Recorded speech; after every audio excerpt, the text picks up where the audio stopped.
What's going on, everybody, and welcome back to Master Crafted. It is Phil and Lane, and we are here to, talk a little bit more 40k as we never get tired of doing. Phil, how you doing, buddy? I'm good. It's good to have you back, Lane. You have recovered from Warhammer teams after y'all killed it out there. It's good to talk about 40k again. Yeah, what's the topic today? Because I didn't personally manage my risk, and I got sick as shit after the tournament, so I didn't do a good job managing my risk. What is the risk we're talking about today? We're talking about the risk that 40k players take day in, day out when they're playing 40k, and whether they're putting and identifying the right variables and identifying risk. There's a lot of different things that go into making a decision. And the one thing I think a lot of players struggle with is how to actually identify the risk that they're taking, mitigating factors that they could potentially use to reduce that risk, and then identifying what the upside is, downside is of when they take those certain actions. There is a lot of parts of this. There's a lot of variables to this. Lane and I can't give you every situation and say, hey, that's good risk, bad risk, so on and so forth. But what we will give you is general ideas to put in your head to say, hey, when I'm making a decision, right, especially one of an impactful decision, if you do this for every single one and you're going through all these steps, you're never going to get a game of 40k done in 3 hours. But if you do some of these things when you're identifying big decisions, it could help you potentially make the right one. Yeah, that is very true. It's always trying to, it is a game of give and take, right? We need to be trying to, kind of float that line and take as much as we can when our opponent will give it to us without risking too much and getting clapped back for being maybe a bit too aggressive. We've all done it, it happens from time to time. So that's what me and Phil are going to talk about today. And, how to maybe limit some of those. You're always going to have to take some risk, but we're going to try to not overdo it as best we can. Yeah, so right off the bat, we'll go over a few things, and we definitely want to use some kind of visual presentation for y'all. That way you can learn a little bit. So we will pull up a layout here, but this is not the end-all, be-all of explaining good 40K. There's a lot of different ways to do this. So what we really want to explain is, using a little bit of an image as a reference. Hey, what can we actually do to identify risk? So right off the bat, we have a tipping point layout. We're on a GW layout. And right off the bat, let's say, Lane, our opponent puts units on all 3 middle objectives turn 1. And let's say we're doing like Purge the Foe. Let's say the mission is Purge the Foe. It's turn 1. Our opponent went first. And they have units on all 3 objectives. Let's say they're Ash Militarum. Let's say they're Tau. Let's say they're GSC. Let's say they're any other army that has the capabilities to do this. Or maybe our opponent just did this. What are your thoughts in terms of your risk that you need to take or analyzing risk turn 1? So I think one of the biggest things, because I think this is a very good example, and I like that we picked this. It is a very good kind of you're going to put your opponent in a situation where they have to weigh the risks of, am I going to try to deal with all of these units on these objectives to make sure we are preventing the hold more, right? Or are we going to try to kill all of them? And by doing so, then are we exposing many of our own resources to do that?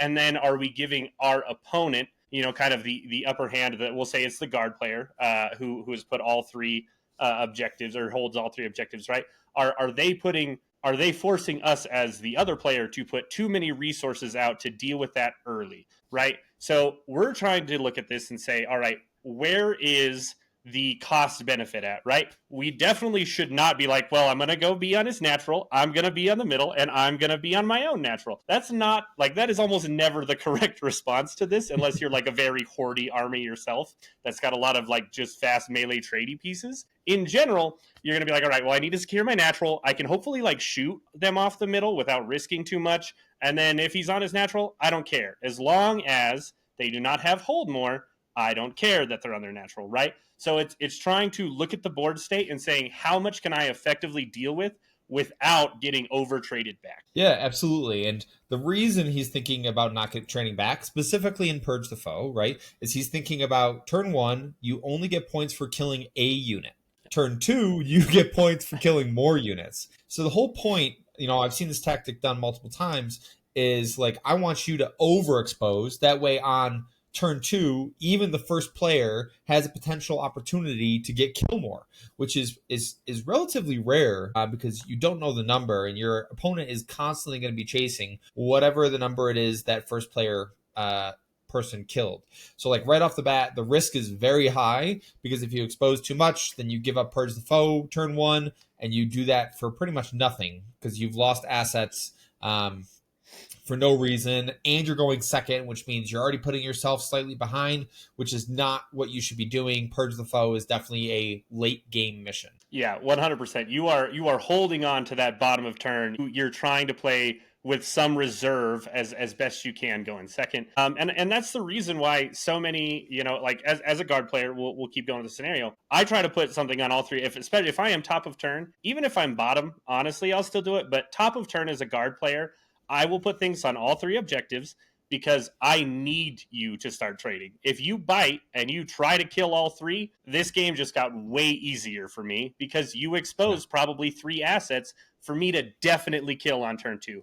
You have now increased my kill count that you have to beat yourself by quite a big margin. And I don't even probably have to, if you only send enough to deal with it, but you didn't stage enough other resources to effectively kill that many again, right? Like, I'll just sit back for a turn, kill what's out in the open, and then say, all right, cool, well, now you have to try to run across the board at my tanks to get even more kills. And it really kind of gets that ball rolling. And that's why being able to do this risk analysis, especially in the early game, is going to it can snowball so hard as the game continues. Yeah.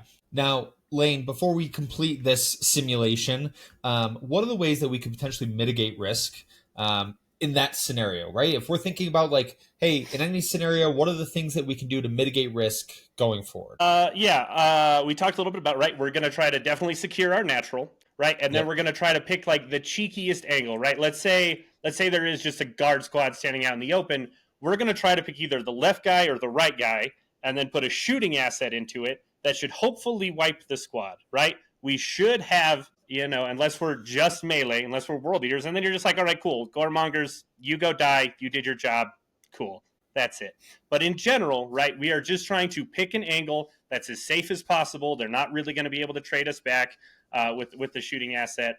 And this will kind of lead into one of our other topics, is the math of it all. Is there an angle I can take where they can only hit me back with one thing that should not kill me, right? Yeah. If we can't completely avoid stuff, we want to be sure we're only getting hit by as few of things as possible. Yeah, absolutely. And, we've talked about it in a few videos before. Like, are you pre-measuring, right? Are you doing those things where you can verify so there's no surprises? So let's say we follow Lane's advice, which is great advice, and we put a unit here that can touch, just the individual model that we need to kill. And this unit's got enough shooting that mathematically should wipe this one. Okay, well, our studious viewers, are you measuring from the tank that could be right here and move through and fire in return? Did you verify with your opponent saying, hey, I want to verify that this tank can only move so far and shoot me, it can't draw a line, or it can draw a line? Great, maybe that's not the line I take. Or I'm checking this corner pocket here and I'm saying, okay, this shooting unit here, can it get up in here to draw a line to my unit that's behind the train? And you and your opponent verify all of those things. It doesn't need to take a long time. It's as simple as, hey, how far does that unit move? I get down with the tape measure. I say, hey, this unit moves 10, as you told me, can't advance and shoot. From here, there's no line to get into this unit. I don't see any other lines. This unit can't shoot me next turn. Yes, track. Great. You and your opponent both agree, we can move on with our day. That way we don't have to do this thing where it's like, oh, I can have a sliver of a line to get onto this unit with the unit that we had already agreed couldn't shoot me. So that is a whole etiquette thing that there's hundreds of videos out there that Lane and I have talked about at length. But if you're talking about risk mitigation, as Lane already said, I'm doing pre-measuring. I'm doing basic mathematics just to make sure, like, does the unit that I'm potentially letting shoot me back have the actual realistic capabilities to kill me? And all of those things can be the risk mitigation factors you can implement to make a good decision. And I would say good players implement to make good decisions. If you talk about at the top tables or wanting to win more consistently or just like beating your buddy that you've never beaten before, Those are the things that you can do to get better. Yeah. And it could also be, just we'll digress a little bit here, but maybe you don't have like a very good shooting tank, right? You could just go put some OC in the middle, especially on a mission, even if it is purge. Oh, I gave them a kill. It's still better to give them a kill towards their count and just say, well, I'm not probably going to kill your unit in the center, but it's probably still going to be there for me to kill next turn in the center, right? And they're probably still going to expose something else to maybe deal with mine. I'll get some maybe plink damage from my own high OC unit I move to the middle, right? There's multiple ways to deal with kind of these different scenarios, and you can look at the risk analysis, not just through the lens of, I can shoot it or I can't, and can they trade me back? It's all for points. It all depends on, can I just throw away a unit to stop you from getting 4? Great. Yeah, and Lane, you hit on our next subject that we're going to talk about is in terms of analyzing risk. Let's talk about something that a lot of players will say, hey, that's the most important part of winning the game. The right, which is points, victory points.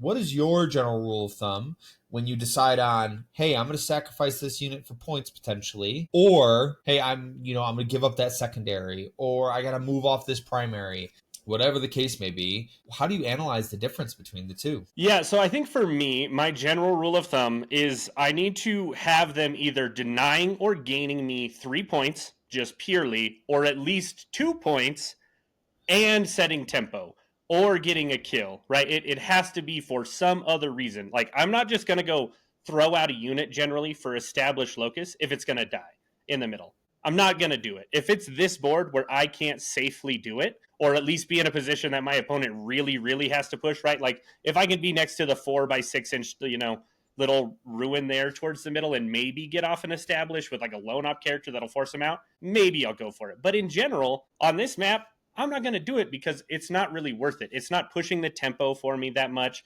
It's not really gaining 2 points. I'd rather have a CP almost every time. Sure. And so I think that's kind of the make or break point for me, is around that, like, 3 points is good, 4 points is great, 5 points, if I'm not doing it, I'm messing up. But in general, like, if it's only 2 points and I'm not gaining anything else from it, probably not going to do it. Yeah, and that's a little tough because some armies, you're absolutely right. Like, even that's coming from Lane, who runs Ashen Militarum, who has bodies for days. And he's saying, like, hey, 2 points might not be enough because I'm still giving up an asset. But that is mission dependent, right? That is game tempo dependent. That is if it's a team's environment versus a singles environment. In that scenario, I'm just hazarding a guess here, Lane. That's more in a singles environment, correct? I mean, it really can depend. As if it's early in a team's game, I'm probably playing that way because I'm playing conservatively with my units, right? Unless I really am in a scenario where I'm like, I'm trying to get a big win, I need to be pushing tempo. Tempo's more important, right? Like, we'll say it's a mission and I'm like, I just need to get them out. I'm still just going to throw guardsmen in the middle for that stupid 2 points, but they're going to be on the objective, and now you have to deal with them, right? So, like, that's kind of the caveat. In general, though, the later in the game I go, the more I'm willing to do for points, whereas early in the game, it's more for the board state and having resources to be flexible as the game goes. Yeah, because Lane would much rather use his units to push onto our opponent's natural, to secure his own natural, and then potentially try to push onto our opponent's home.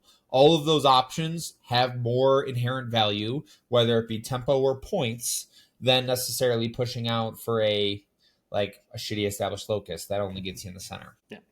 Yeah, I think not only can you get baited by secondaries, but getting baited early is when it becomes even more problematic if you aren't set up to just do them inherently. Yep, which is a tough thing to tell players because y'all who we voted or y'all voted, our community voted for a risk analysis video, and Lane and I were talking about it a lot because every situation is going to be incredibly different. Every situation is going to have different variables that are going to cause you to make different decisions. But we want to give you at least a baseline to understand, and then what variables we need to be analyzing.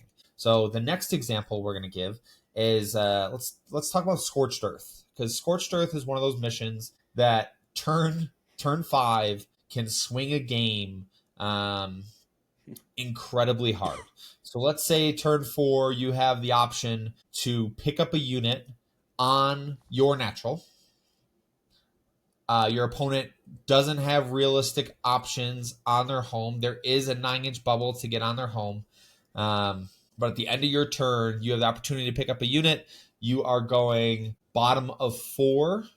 Um, it's their bottom of 4, so you have the opportunity, like they'll have the opportunity to react on 5, but you are giving up pretty much the potential for primary because you'll have to work another unit back there because you're going to score bottom of 5. So, you will have the opportunity to drop back down, but you are pretty much giving up primary potentially to do that because your opponent could screen you off that objective. So, in that situation, on the same layout and all of those same variables, what are your initial thoughts, Lane, in terms of taking risk there? Obviously, you don't know the rest of the board state. We're looking at one isolated decision. Yeah, so the big things I'm looking at, right, as we're talking about this, I've already scored probably, in my turn 4. I'm Yep. going bottom of 5, giving myself just that flexibility to potentially go do something.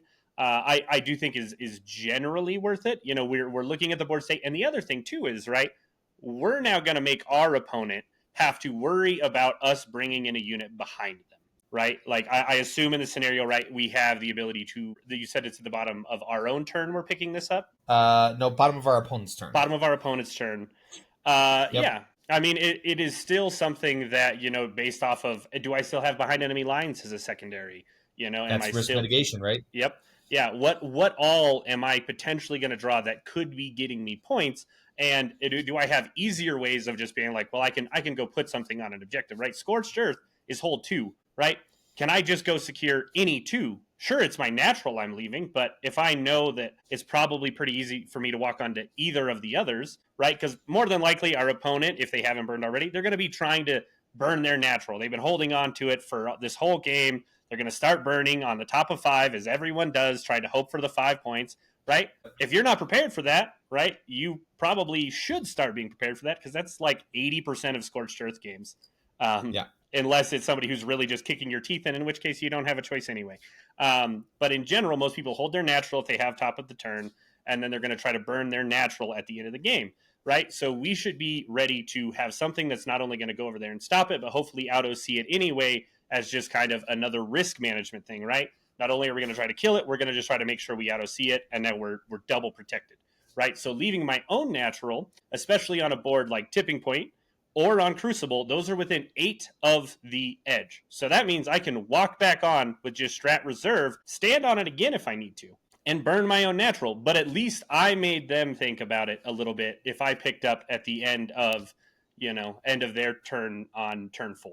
Right. So just something to think about. Yeah. So in that situation, just to summarize it all, because Lane did a great job analyzing all that stuff, in terms of risk mitigation, is what secondaries have you not drawn? Right? What can I actually go reasonably score? And you're going to have to decide that on the bottom of 4, right? You're going to have to figure those things out in terms of what's remaining. And this is a skill that I think it takes a while to develop, but are you cognizant of the secondaries that you draw as the game goes on? If I talk about like getting to the next level of being a good player, I would recommend that. I would recommend just putting in, I'm not saying like review all the secondaries every round, just like put it in the back of your head, like, oh yeah, I already got Area Denial, or I already got Secure No Man's Land, or I got Established Locust turn 1, I didn't even score it, right? So now I don't, I'm not going to be able to get it later rounds for some armies. So those things definitely put in the back of your head. What is my capability of scoring more points on a mission like Scorched? If there's the opportunity that if my opponent isn't careful, that I will burn their home for 10 extra VP, maybe just the threat of it will prevent them from scoring points elsewhere because they are going to like zone out their home objective. Because there's value there, right? So each one of those things can provide value. But analyzing risk, that is a pure points risk, right? We're talking about the end of the game. We're talking about getting more points. It's like, how can I maximize my point scoring? Because at that moment, like turn 4, turn 5, units do matter. But if I have my full army at the end of the game and I've wiped my opponent off the board, but they've scored 100 points, I've still lost the game. Yeah. So you need to identify, especially that turn 4 or 5, is like, where are the points? Yeah.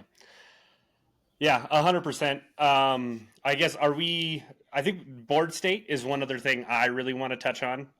Sure. Because I had a really good example at the teams tournament. I was playing against Black Templars, Vanguard, and they had the 20-man Crusader brick, right? And they They did go first, and they're not going to full send a 20-man brick turn one, right? So we're on layout one. They push up a little bit. They're staged. They're ready. And I just put out a single guard squad kind of towards the middle, ready to just go move block, and then another one kind of behind it. And my opponent was like, well, this kind of sucks, but either I let you just completely screen me out of this game, or I put a 300 point brick of dudes and characters to Yeah, go I was gonna say, kill if they have a characters guard in there, squad. And, yeah, he went for a big charge to hopefully pile into both. Didn't quite get it. So he ended up killing 12 guardsmen. But because of their blood surge, right, I had to respect it, right? I had to move back. It bought him space, right? While it felt horrible, it was still the correct decision, right? And yeah, it's analyzing, can you afford to not do something in scenarios like that when it comes to the board state. Because if he hadn't, yeah, he was totally right. He was just going to have a unit of 10 idiots just cupping his 20-man brick that just wasn't going to get a move anywhere. And then yeah, another one lined up right behind it. So I think that's one of those things where the right choice was definitely made, but it's looking at that, right? Like, don't get bogged down in it's these points for those. The board state matters, not the unit cost, right? Like sometimes, and you'll learn and you'll maybe make some list adjustments so you don't get stuck in positions like that in certain matchups. But in general, those are the things, man. Like, because he was willing to do that, he kept it to a 12-8 in our game. If he hadn't, I probably would have run away with it because he just never would have gotten to the mid board to prevent me from scoring more early on. So it was definitely the right call. Having to respect the blood surge on top of it definitely made a huge difference. But it's those things, right? Can you afford not to do things is part of the risk yeah, analysis. yeah, yeah, for sure. And it's hard to determine that in your first couple of games of 40k, but once you understand what a unit is capable of doing and what the tool is in your army, so for example, those guard squads, right? They're a tool of OC, movement block, and grenade keyword, right? They're a bunch of dumb idiots that will like get up, get in the way, and they'll score for you really, really well. And that's their job. And you have played that list enough times that you understand when you play that list and that unit, that is their job. Not everyone has identified that in their lists or into their opponent's list, right? Because if we talk about analyzing risk, if I can identify what you're trying to do with your unit, I'm in a much better position because I should be able to identify, hey, this is what I think my opponent's going to do, and I can do things to prevent it. So there is value on both sides, just being able to identify what your opponent is trying to do with the unit. Mm-hmm. Yep. And then as we talk, going into that next level, right? What is my opponent willing to risk, right? If I hang something, quote unquote, are we going to guarantee almost a response? Because they're like, oh man, I can shoot that. I should try to deal with it. And as long as you know what all actively can go into it, you can be in a position where it's like, well, not only did I actually move up, sure, I'm going to take some damage, but what are the odds you even bracket me? Right. And going into that part of risk assessment, because that's where you can really put the pressure onto people, is by understanding mathematically what you can take abuse wise and still get to, keep driving forward. Yeah, I think a good example of this, I'll harken back to LVO, which is my Deathwatch Terminators. They are by far the worst unit to take risk into, because they are a 2-up, 4-up save 5-man Terminator squad for 190 points. 3 of them got 3 wounds apiece. 2 of them got 4 wounds apiece. Obviously, I can string them out in such a way that they have cover. They have a 2-up base save, right? They're relatively durable. They force you to take battle shocks when they charge, and they have some cyclone missile launchers on the top. So, like, as a unit, they're great. I use them to force my opponent to take bad risks into. So, for example, I got a nice little lineup here. So let's say I pick up my Deathwatch Terminators because they're a kill team unit, and I bring them back down in a way that I'm touching this objective, and I string them out kind of along this line. That way they have a bunch of cover. And I say, okay, opponent Lane, he puts his Rogel Dorn out here to draw line of sight onto these Terminators.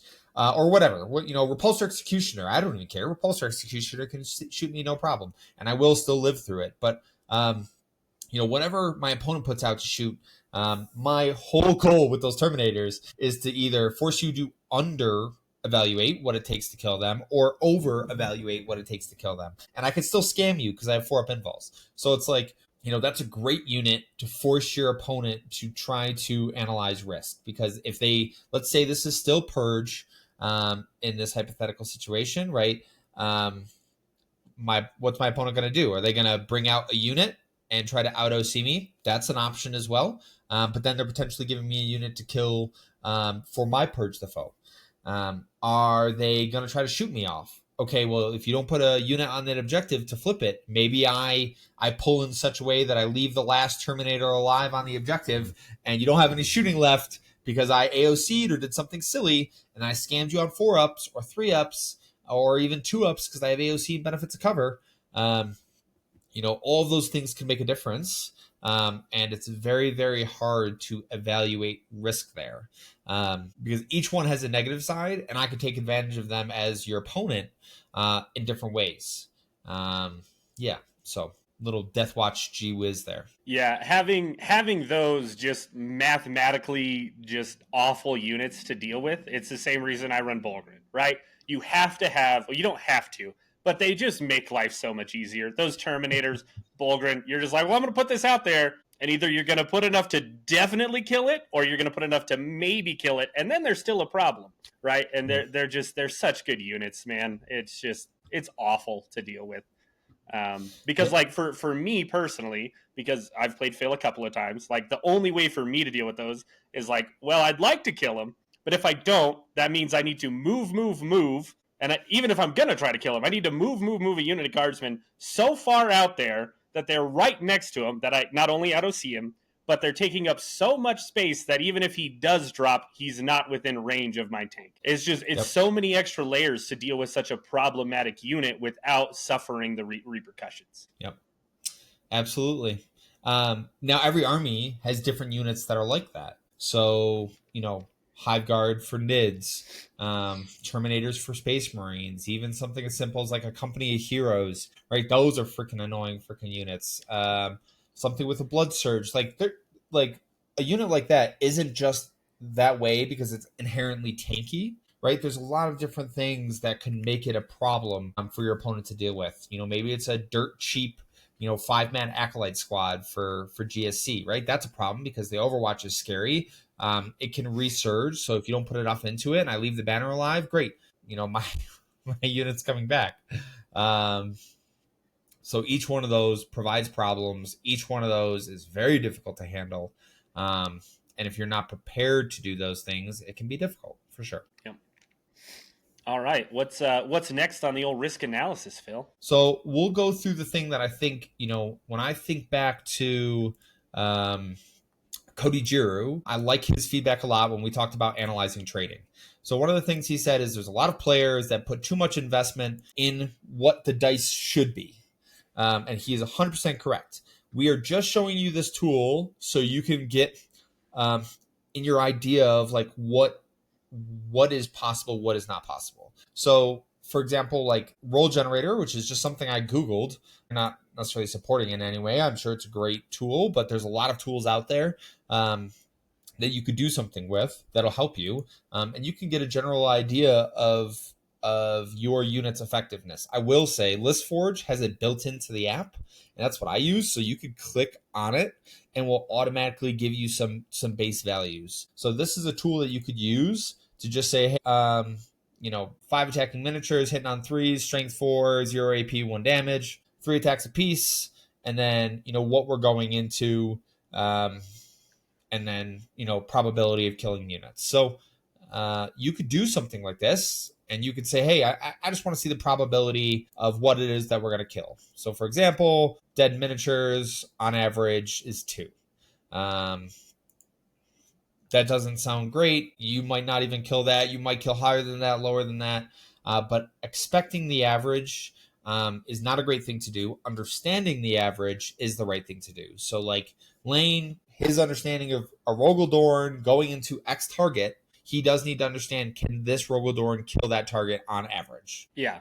And hopefully overkill it, right? I'm looking at like, if I'm going to be going into something, I'm like, I should hopefully kill this 70% of the time, right? Like I'm not looking for 50-50s. I'm also not looking for 100% a lot of the time, right? Like I want to I want to generally have some flexibility, right? I want to also have redundancy, right? I always have overlapping fields of fire, right? So I am looking to, have one activation be like, all right, cool, this is going to get me close. And then I'm going to be like, all right, cool, there's only this much left. Now it's time for door number 2, right? I'm at 100% now, right? I'm always looking to have 100% between 2 activations no matter what, but I'm also looking to always be able to at least put other shots into other targets with my extra activations, right? Because I don't want to be losing stuff. Too many times I have seen newer players be like, well, this is going to shoot that. And it's like half of those profiles aren't meant to shoot that, right? Like, let's still get some value out of those, put them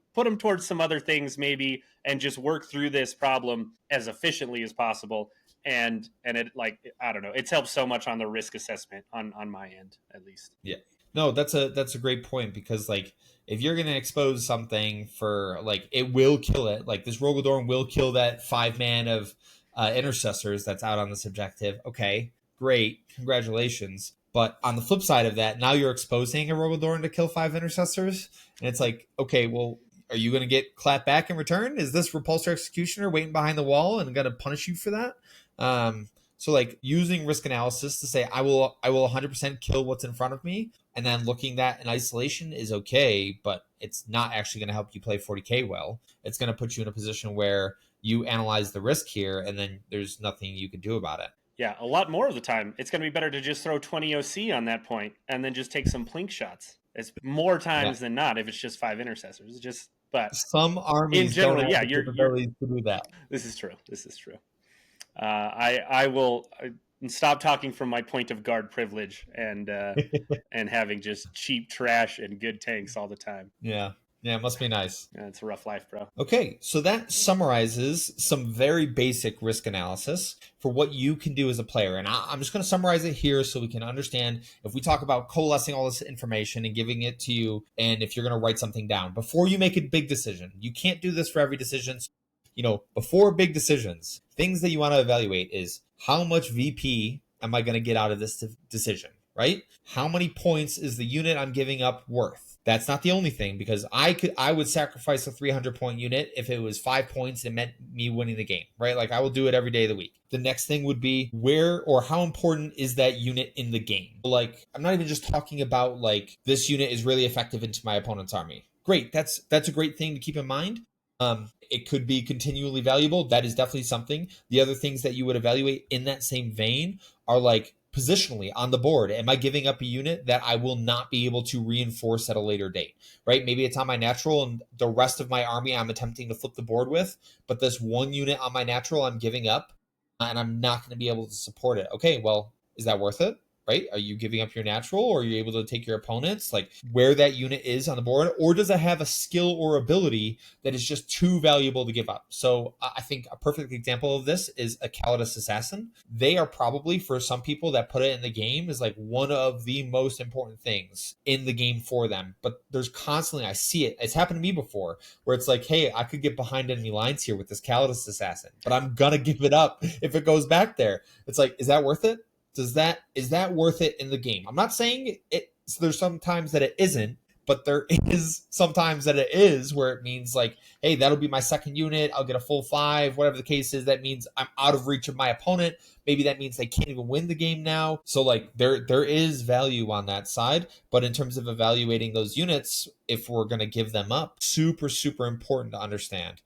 And then the last thing would be like, does sacrificing this unit, and this is overarching, either play into my game plan, which we did a video back last week of like just having a game plan and understanding it. Does giving up this unit fit into my game plan? Am I running a trading game plan, and trading this unit does fit into this? Is this a pressure game plan where setting this unit up does continue to build my pressure game plan versus a defensive game plan, or whatever the case is, right? Like, does doing this follow in my game plan, or am I just like shooting this unit off? I'm not saying that's wrong, but you better have a good justification. If coming to me or Lane or one of our other coaches and me asking you like, hey, why'd you make this decision? And you're like, I don't know. It's like, no. Like, did you evaluate the risk? This was a huge decision. That was a 300-point unit you gave up. and you're just like, I just wanted to kill this thing, or I thought like it would be effective, whatever the case is, like, how did you evaluate the risk for this huge decision? Because I'm not going to analyze risk for every single one, but like the decision that flips the game or the decision that causes like a trade outside our game plan, you better have a good reason for it. And then how we mitigate that risk, which would be, average of dealing with the unit, whether it be OC, whether it be in combat, shooting, whatever the case is, what secondaries we have remaining, right? Like you're constantly running through the secondaries you have remaining to say, hey, this is what I have left. Me taking a risk with this Callous Assassin means that even though I have established locus, behind enemy lines, sabotage, and I know we're going into 5, but I just gave up my Callous Assassin. Like, dude, what are you doing? Those are like 6-point secondaries, and you took the risk for a 2-point established locust, and you gave up your Callous Assassin. That is not good analysis of risk, but that's because you weren't cognizant of the secondaries that you had remaining. So we already talked about dice averages, secondaries remaining, and then the like current board state, right? So how you mitigate that, you're looking at the current board state, you're looking at all those things. So like all of that into a big decision, you should take a little bit of time on it, right? So anything else, Lane, that I missed there? No, I think that pretty much sums it up as best we can. I mean, this is such a Yeah. broad topic, right? Like you can Yeah. never cover everything. But I think we hit a lot of the major, big points of concern and things you should really be looking at on just like the most basic levels as you're going into your games. And if you're looking at what am I trading for, is this effective for me on the cost analysis as far as risk goes?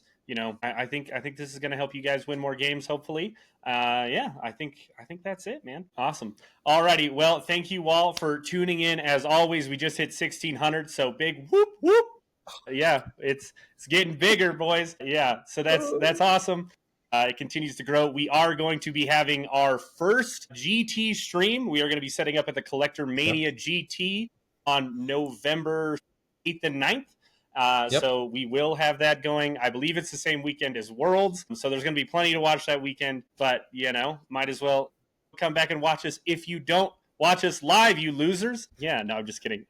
We hope to see you guys on. Hopefully, we'll get some good games in with some of you in the community. And hopefully, we'll get to put some of you on stream. But until then, do not forget that victory isn't given, it is forged, and it is forged right here on Mastercraft. And we'll see you all next time.